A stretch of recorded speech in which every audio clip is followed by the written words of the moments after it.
अस्सलाम वालेकुम buddies and welcome back to HS visuals. आज हम इलस्ट्रेटर के कुछ अमेजिंग से टूल्स के बारे में जिक्र करने वाले हैं जिनका नाम है पाथफाइंडर्स। इन अडोबी इलस्ट्रेटर हमें पाथफाइंडर्स के 2 पार्ट्स दिए जाते हैं। Number 1 is shape modes and second is pathfinders. Pathfinders basically होते क्या हैं? पाथफाइंडर इलस्ट्रेटर का एक ऐसे टूल है जो सिंपल शेप्स को मिलाकर न्यू क्रिएटिव शेप्स बनाते हैं। कंबाइन करो, कट करो, फ्यूज करो, सब कुछ सिर्फ एक क्लिक में।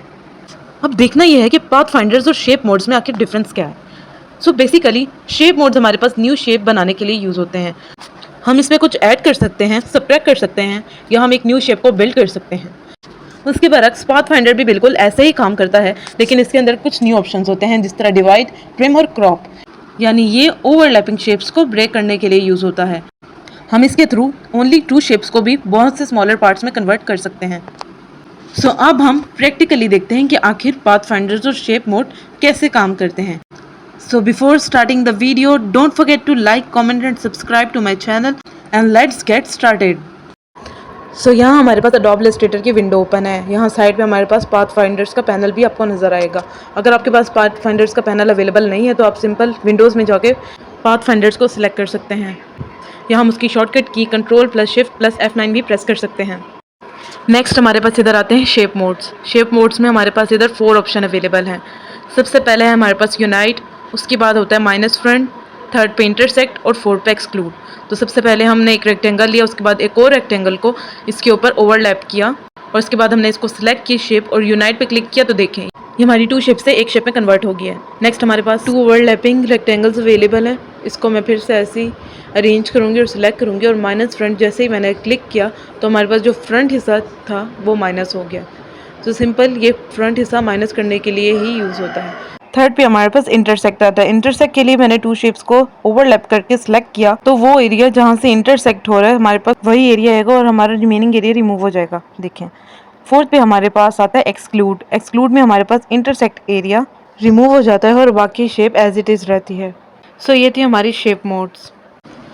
उसके बाद हमारे पास आते हैं पाथफाइंडर्स। पाथफाइंडर्स में हमारे पास 6 पार्ट्स होते हैं। यहाँ मैंने रेक्टेंगल सेलेक्ट किया, उसके ऊपर एक और रेक्टेंगल ओवरलैप करके होल सेलेक्ट किया और डिवाइड पे जैसे ही मैंने क्लिक किया तो ये हमारे पास स्मॉलर पार्ट्स में ब्रेक डाउन हो गए।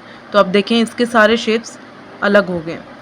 उसके बाद सेकंड पे हमारे पास आ जाता है ट्रिम। या मैंने 2 शेप्स को ड्रॉ किया और सिंपल इसको भी मैं होल सेलेक्ट करूँगी और जैसे ही मैं ट्रिम पे क्लिक करती हूँ तो हमारी फर्स्ट शेप्स कट आउट हो जाएगी। ट्रिम का मतलब होता ही कट आउट है, तो यहाँ हमारी फर्स्ट शेप कट आउट हो जाएगी जहाँ से ओवरलैप हो रहे थे। नेक्स्ट पे हमारे पास आ जाता है मर्ज। मर्ज भी बिल्कुल यूनाइट की तरह ही काम करता है। ये किसी भी शेप को एक शेप में कन्वर्ट कर देता है लाइक दिस। यहाँ मैंने मर्ज किया और यहाँ हमारे पास वही शेप एक शेप में कन्वर्ट हो गई। उसके बाद हमारे पास आता है क्रॉप। क्रॉप भी यहाँ इंटरसेक्ट की तरह काम करता है, लेकिन ये क्लिप करता है टॉप ऑब्जेक्ट को और बॉटम ऑब्जेक्ट को ये मास्क की तरह यूज़ करता है। नंबर 5 पे हमारे पास आउटलाइन आ जाता है। आउटलाइन से साफ ज़ाहिर है, सिर्फ आउटलाइन ज़ाहिर करता है और रिमेनिंग पार्ट रिमूव कर देता है। मैं जैसे ही आउटलाइन पे क्लिक करूँगी, इसका स्ट्रोक मैंने थोड़ा बढ़ा दिया। अब मैं जैसे ही आउटलाइन पे क्लिक करूँगी तो हमें सिर्फ आउटलाइन शो होगी। यहाँ आप देख सकते हैं अब हमें सिर्फ आउटलाइन शो हो रही है। उसके बाद आता है माइनस बैक। माइनस बैक का तो साफ मतलब ज़ाहिर है कि ये बैक को माइनस कर देगा और जहाँ से एरिया ओवरलैप कर रहा है वो एरिया भी कट कर देगा। तो देखिए तो हमारे पास रिमेनिंग शेप ये बचती है। तो ये थे हमारे पास शेप मोड्स एंड पाथफाइंडर्स। तो चलें फिर हम इन्हीं का यूज़ करके एक शेप ड्रॉ करते हैं। या मैंने एक रेक्टेंगल ड्रॉ किया, उसमें डार्क ब्लू शेड दे दिया। उसके बाद मैं इसको लॉक कर लूँगी। लॉक करने के लिए मैं यहाँ Ctrl+2 करूँगी तो देखिए लॉक हो गया। उसके बाद मैं एक और रेक्टेंगल इधर ड्रॉ करूँगी और मैं इसकी आउटलाइन वाइट कर देती हूँ। उसके बाद जी हम इलिप्टिकल टूल सेलेक्ट करेंगे और डायरेक्ट सिलेक्शन टूल उसके बाद सिलेक्ट करने के बाद टॉप नोड पे क्लिक करके डिलीट कर देंगे तो हमारा सर्कल यू की फॉर्म में आ जाएगा। यहाँ मैं इसको रेक्टेंगल के ऊपर एडजस्ट करती हूँ ताकि हमारे जो कॉर्नर्स है रेक्टेंगल के वो छुप जाए।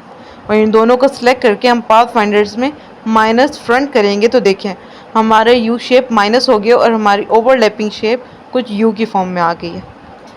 उसके बाद मैं एक यहाँ ट्रायंगल ड्रॉ करूँगी। देखिए आप ट्रायंगल ड्रॉ करने के बाद मैं इसको एक पेंसिल की शेप में ले आई हूँ और देखें ये ऐसा लग रहा है पेंसिल की निब है और रेक्टेंगल ऐसा लग रहा है कि पेंसिल की बॉडी है। लेकिन हम यहाँ पर कोई पेंसिल नहीं ड्रॉ कर रहे बल्कि एक रॉकेट लॉन्चर ड्रॉ कर रहे हैं। इसके लिए अब मैं कर्वेचर टूल सेलेक्ट करूँगी, उसकी बॉडी की एडजस्टमेंट करते हैं।